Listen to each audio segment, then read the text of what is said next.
This video is about the secret ingredient you need to make real progress with your English, overcome the intermediate plateau, and become proficient. If you haven't done so already, click the subscribe button below and invite the bell to be notified whenever I upload a new video on how to learn English effectively. Hello, my name is Tanya Meyer. I'm an English teacher to adults, and in this video I'll be talking about an essential ingredient which isn't talked about very often, but which you really need to make real progress with your English. Let's talk about what this secret ingredient is, and we'll define it according to a traditional dictionary. Then let's talk about what it isn't. And I'll compare and contrast with another word which is more commonly used. Then we're going to give it a deeper definition. We're going to look at it in a little bit more deeper terms. And finally, we'll talk about how you can use this ingredient to support you with your English. Okay, so are you ready? Let's get started. So what is our secret ingredient? It is volition. Volition. This is a noun. It's spelled V-O-L-I-T-I-O-N. And according to the dictionary, it means the power of choosing or determining. So initially, this is what volition meant. But now, as time went by, it obtained an added meaning, which is an act of making a choice or a decision. Its initial definition was similar to will. Yes, our will. So it isn't a very common word. We don't find it that often in everyday English. But people might use it to say something like, well, he left of his own volition. And in fact, instead of saying he left of his own volition, they might say, well, he left of his own free will. So free will is more commonly used than volition. And volition has, like I said earlier, a deeper meaning. So we'll be looking at that in a moment. But we also might use volition to say that something is beyond our volition. So, for example, imagine somebody who might be a sufferer of Tourette's syndrome. This is a neurological condition that makes the person produce all kinds of tics, repetitive tics. Those are beyond the person's volition. They don't want to behave or react or have this series of manifestations, but they do. So that is what volition means, and it is very commonly associated with this idea of willpower, but they are not the same. So one thing is volition and another is willpower. Willpower has more to do with control. So the dictionary defines willpower as the power to control one's actions, impulses, and emotions. Can you imagine? So controlling one's actions might be possible. Controlling one's impulses and one's emotions, well, that is much more difficult, and it implies this act of force, this act of force over one's own will. So we might even talk about willpower over volition, but of course it's always going to be volition that we want to work with, and not necessarily willpower, unless it's in the short term. For example, let's imagine somebody is trying to lose weight or trying to quit smoking. Somebody who's trying to help might say something like, well, you've got to exercise your willpower. And that is not really very helpful in the end, because our willpower will not necessarily help us overcome the impulse or the desire to smoke or to eat. It is much more constructive to look at the volition, the will, the motivation, what makes us want to smoke and eat.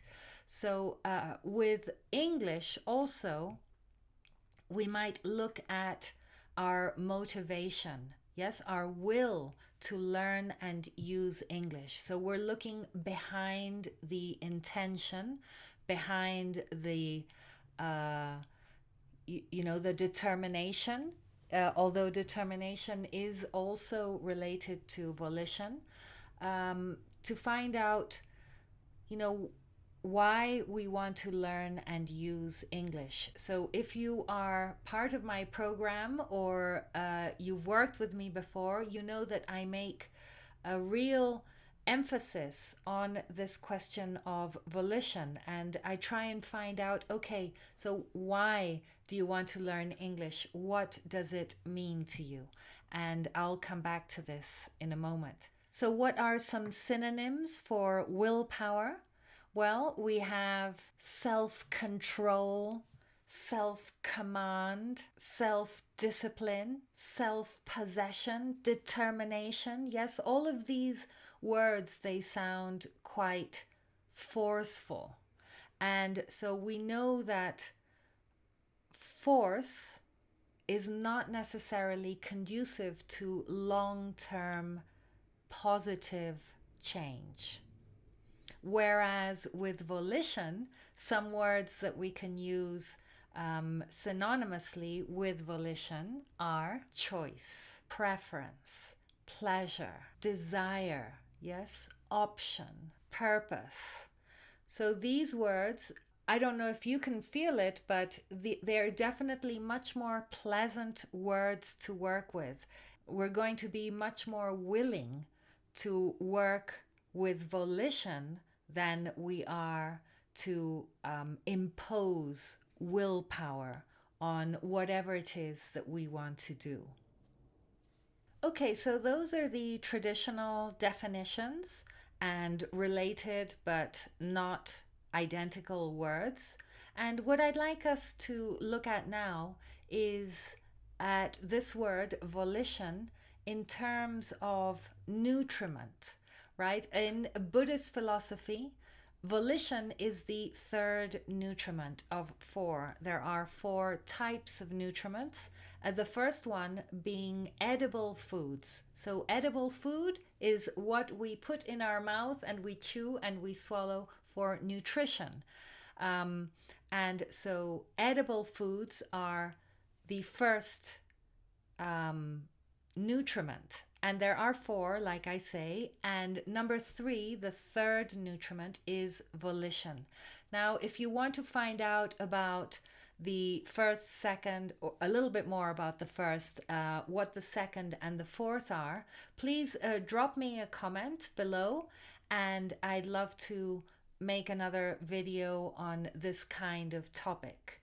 But let's talk about volition as the third nutriment.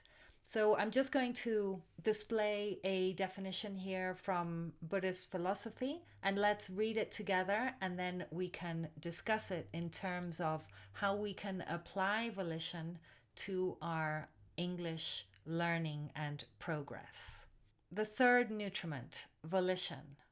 This nutriment pertains to what it is that we want in life. Our volition is what motivates us to act. It is what we desire. It is important that we know what our volition is, or what it is that drives us. The thing that motivates us, or the thing that we desire, can either bring us happiness or suffering. Unhealthy motives and desires will lead to suffering, while Healthy motives and desires will lead to happiness. Volition is our source of energy and determines the quality of our life. I'm just going to read that again. Volition is our source of energy and it determines the quality of our life. If your volition is to do good, then you will be rewarded. But if your volition brings suffering and pain, then you will lead a life of suffering. This is not a good energy. We must look deeply within to see what our true volition or desire is. Are we desiring what is good for all beings, or do we have selfish desires? While making our way through the world, do some of the things we do harm or hurt others? That which we desire, our volition, will either bring happiness or misery. So that is the definition of volition as the third nutriment. And if we try and look at this in terms of our English, then it's really interesting to make that link, because if you know me at all, or if you form part of my community, if we've worked together before, you know how much emphasis I make on your reasons, your desire to learn English and to use it. Why are you learning English? So some typical examples of what people say is, well, I want to learn English so that I can move to an English-speaking country. I want to study a master's abroad, or I want to get a better job. Okay, so those are like the three main reasons that people answer when I ask them why they want to learn English. And that's fine. But let's take it a step further. So why is it that you want to get a better job, for example? Is it because you want to make more money? Okay, well, if you want to make more money, what are you going to do with that money? Of course, this is after you have covered your own needs.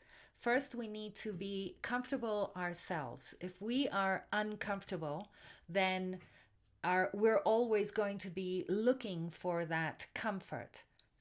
But as soon as we are in a place where we are covering our own needs and where we are comfortable, and now we're making more money, then what are we doing with that money? If you can start imagining how you will distribute that money, in order to do good, how you'll invest it or how you'll support others, then this is also attached to our volition, because we want to learn English for our own good, but we also want to help others. And so that is the magic place. That is where the secret ingredient, our volition, starts sending messages to the universe, and energy starts shifting and putting opportunities in front of us that we can take in order to move forward in a way that will really make a difference to our English. So if any of this strikes a chord, if any of this sounds like something that you really understand and that you would want to be a part of, if this is a way in which you would like to make progress with your English, then make sure that you pick up a copy of my ultimate guide, 8 Steps to Revolutionizing Your English, which I will leave a link to down below. And of course, I'd love to hear from you. So drop a comment below just to say hi and one thing you take away from this video. And of course, say hi on social. Facebook and LinkedIn. I'll leave the links to those below. Also, you can check out my website. And if working with me is something that you would like to do, then you can also go to the overview page and book a call. I will leave a link to that below also. Okay, so I will see you again next week. And until then, stay safe and take very good care.